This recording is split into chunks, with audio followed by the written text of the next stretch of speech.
गोष्ट एका लोभी राजगुरूची। ही गोष्ट प्राचीन भारतातील एका समृद्ध राज्याची आहे।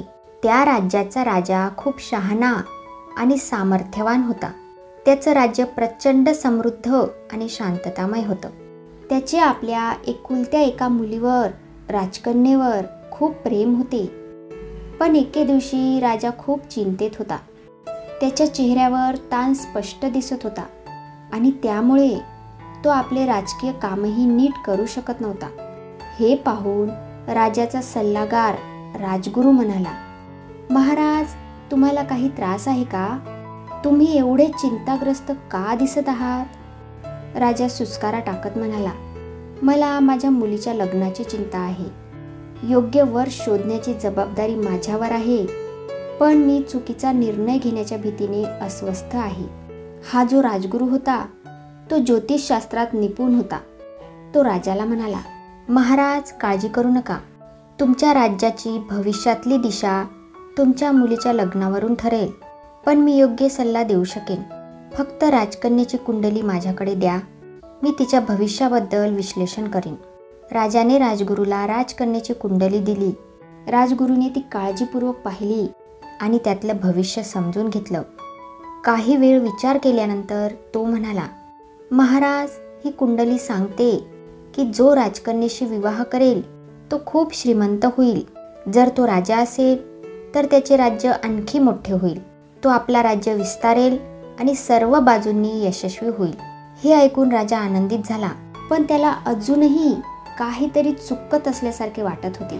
त्याने विचारले, हे तर खूप चांगले आहे, पण तरीही मला काळजी का वाटते? आता राजगुरूच्या मनात एक चांगला डाव सुरू झाला। त्याला जाणवलं की माझ्या सल्ल्यामुळे मी खूप श्रीमंत होऊ शकतो। तो राजाला म्हणाला, पण महाराज, कुंडलीत एक धोका आहे। जो राजकन्येशी विवाह करेल त्याचा लग्नानंतर लवकरच मृत्यू होईल। हे ऐकून राजा घाबरून म्हणाला, हे टाळण्यासाठी मी काय करू शकतो? मला काहीतरी उपाय सांगा। मला माझ्या मुलीचं रक्षण करायचं आहे। राजगुरूने एक गुप्त आणि कावेबाज विचार केला। त्याने राजाला एक उपाय सुचवला, महाराज, यावर एक सोपा उपाय आहे। तुम्ही एक मोठी लाकडी पेटी तयार करा, त्यात राजकन्येला बसवा आणि तिच्यासोबत सोने, चांदी आणि बरेच दागिने ठेवा। ती पेटी घट्ट बंद करा आणि ती नदीत सोडून द्या। नशिबाने नदीतील प्रवाहामुळे ती पेटी जिथे जाईल तिथे ती पेटी मिळवणारा व्यक्ती स्वतःला श्रीमंत आणि सुरक्षित करू शकतो। राजाचा राजगुरूच्या शब्दावर विश्वास बसला आणि त्याच्या सल्ल्यानुसार तो कृती करू लागला। त्याने एक मोठी सुंदर पेटी तयार केली। तिच्या आत सोने, चांदी आणि भरपूर दागिने ठेवले। सुसंस्कृत आणि सुंदर राजकन्येला त्या पेटीत बसायला सांगितलं। जड अंतकरणाने त्याने ती पेटी नदीत सोडून दिली। पण राजाला हे माहीत नव्हते की राजगुरूचा वेगळाच डाव होता। राजगुरूला माहिती होतं की ही पेटी कुठे जाईल, त्यामुळे त्याने तिथे जाऊन वाट पाहायचे ठरवले। त्याला ती पेटी उघडून खजिना लुटायचा होता आणि राजकन्येशी विवाह करून स्वतःला मोठा राजा बनवायचं होतं। पण देवाची योजना वेगळीच होती। ती पेटी नदीच्या प्रवाहातून पुढे वाहत जाऊन एका राजपुत्राच्या हाती लागली।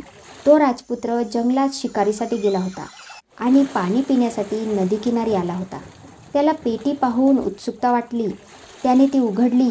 आतून एक सुंदर राजकन्या बाहेर आली। राजकन्येने त्याला सर्व सांगितले, राजाची चिंता, राजगुरूची फसवणूक आणि तिचा नदीतील प्रवास। ती म्हणाली, असे दिसते की नशिबाने मला तुमच्याकडे आणले आहे। तुम्ही माझ्याशी लग्न कराल का? राजपुत्र तिच्या सौंदर्याने आणि धाडसाने भारावून गेला होता। त्याने लगेचच होकार दिला। तो तिला आपल्या राजवाड्यात घेऊन गेला, जिथे त्यांचे स्वागत मोठ्या आनंदाने करण्यात आले। लवकरच ते दोघे विवाह बंधनात अडकले आणि ताऱ्यांनी वर्तवलेले भाकीत पूर्ण झाले। राजपुत्र खूप श्रीमंत आणि सामर्थ्यशाली बनला। त्याच दरम्यान राजगुरूला काहीही कल्पना नव्हती। तो अजूनही पेटीची वाट पाहत होता। काही दिवसानंतर त्याला ती पेटी नदीत वाहून जाताना दिसली। तो खूप आनंदी झाला आणि आपल्या शिष्यांना ती पेटी उचलून आपल्या खोलीत आणायला सांगितली आणि त्याने आपल्या शिष्यांना बजावले की खोलीचे दार बंद करा आणि मी आतून काहीही सांगितले तरी दार उघडू नका। राजगुरूने आनंदाने पेटी उघडली, पण आत राजकन्या किंवा खजिना नव्हता। तर त्याऐवजी एक मोठे अस्वल पेटीतून बाहेर आले. राजपुत्राने खजिना काढून त्यात अस्वल ठेवले होते. अस्वल संतापाने गर्जना करत राजगुरूवर तुटून पडले. राजगुरू जोरात ओरडत शिष्यांना दार उघडायला सांगू लागला, पण त्यांनी त्याचे आदेश लक्षात ठेवून दार उघडले नाही. अस्वलाने राजगुरूचा नाश केला आणि त्याच्या लोभाचा अंत झाला. नंतर राजाला राजगुरूच्या फसवणुकीबद्दल कळले. तो आपल्या मुलीच्या सुरक्षिततेबद्दल समाधानी होता आणि तिच्या लग्नासाठी खुश झाला. त्याने तिच्या आणि राजपुत्राच्या आनंदासाठी मोठा उत्सव साजरा केला. तर या गोष्टीतून आपल्याला बोध मिळतो, लोभ आणि फसवणूक नेहमी विनाशाकडे नेते, पण सत्य आणि नशीब नेहमीच विजय मिळवतात.